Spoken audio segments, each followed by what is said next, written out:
Arafta Turkish series, episode 32 summary, The Secret Identity and Avenge Plot. The emotional core of the episode revolves around Ateş Karahan and his deep inner turmoil. He originally entered the lives of the wealthy Yildirim family under a false identity to seek long-awaited vengeance for his parents and a girl named Eylül. However, his plans have completely unraveled because he has fallen genuinely and deeply in love with Mercan, whom he describes as the only innocent person trapped in a web of cruelty. An anonymous culprit, later revealed to be Aslı, places a mysterious photo from the cellar directly into Ateş's room. The photo threatens to expose everything. Ateş panics, realizing Mercan almost saw it and that she needs to hear the truth from him rather than discovering it by accident. He confesses his terror to Cemal. When Mercan finds out he is actually someone else who came for revenge, she will be devastated and will likely hate him, ending their story before it truly begins. The 187-day question. The tension peaks when Aslı corners Mercan, mocking her for blindly falling in love with a man who seized her family's company and forced her into a predetermined 187-day marriage. Driven by curiosity and doubt, Mercan later confronts Ateş and demands to know the significance of the number 187. Ateş decides it's finally time to confess without hiding anything, even if it means risking her hatred. Sensing that whatever he is about to reveal will completely shatter their newfound happiness, a terrified Mercan suddenly backtracks. She begs him not to speak, choosing to flee from the cold truth to protect her love. A forbidden romance, Malik and Çiçek.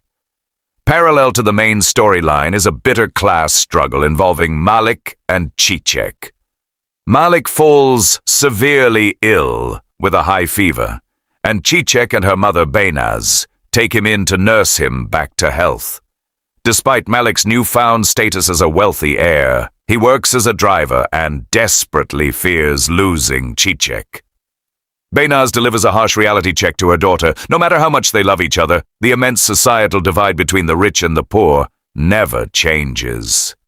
She warns Çiçek that if she marries Malik, his elitist family, specifically Madame Nermin, will always look down on her and brand her as nothing more than the maid.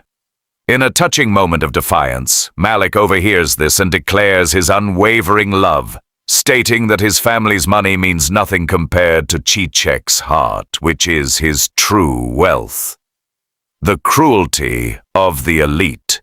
The episode starkly highlights the venom within the upper class. Madame Nermin throws a cruel, elitist tantrum when Çiçek accidentally stains an expensive rug, hurling insults about their poverty and incompetence. Later, Nermin gets into a vicious confrontation with another woman regarding past sins. Nermin is blamed for driving a boy named Murat to his death, while she retaliates by bringing up old threats regarding an illegitimate pregnancy and stolen children. Meanwhile, Nazir confronts Burak, threatening him that if he and Ateş are plotting something behind his back, they will face dire consequences. Burak keeps his composure but vows internally that Nazir will pay for his arrogance. Climax. A bitter confrontation and whimsical escapism. In a subplot of obsession, Aslı is confronted by another woman who accuses her actions of stemming from pure, dangerous obsession rather than love. Aslı stubbornly defends her malice, claiming everything she does is out of passion for Ateş. To temporarily escape the surrounding hostility, Ateş takes Mercan away to a secluded spot for a romantic dinner. They share a cinematic dance in the open air, promising that their love will be eternal, comparing themselves to ancient lovers whose skeletons were found still embracing in death. Yet, as the episode closes, the underlying tragedy looms heavy. Ateş laments to himself how impossible it is to sustain a beautiful love built entirely on a dark lie, realizing they are rapidly reaching the end of the road.